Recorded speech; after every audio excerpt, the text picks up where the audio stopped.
In this episode, we're going to look at a new feature in Campfire where we can create a bot. The functionality of the bot is rather simple. It does support webhooks and has an endpoint that we can make a curl request to then send a response. So the bot, if we go into the settings, we can click on the little bot icon on the top right, and then we can create another bot.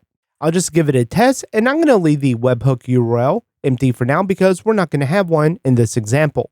But if we just copy this curl command, and if we go back to our main chat, I'll pull up our terminal, and I'll just paste this command in here, and then you can see we got the hello message.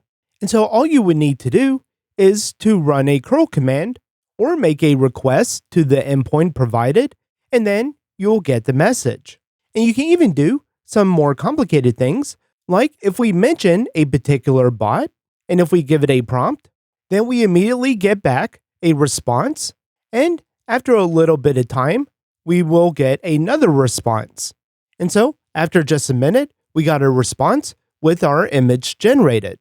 And so I'm not going to go into too much on how we generated this image, but I will give some links and show a quick rundown of how I did that. But really the focus more in this episode is I want to create a webhook API application, if you will, that will take in requests from the bot, and then it'll give responses. And so to do this, we're just going to create a new Rails application. I'll just call it example, and then we'll pass the -- API. And passing that API flag means that we're not going to have a full Rails application. We're just going to have an API only application.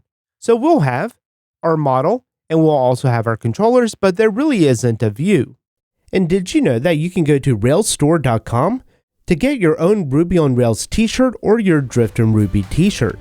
To watch this full episode and more videos, visit driftinruby.com and subscribe to the Pro membership.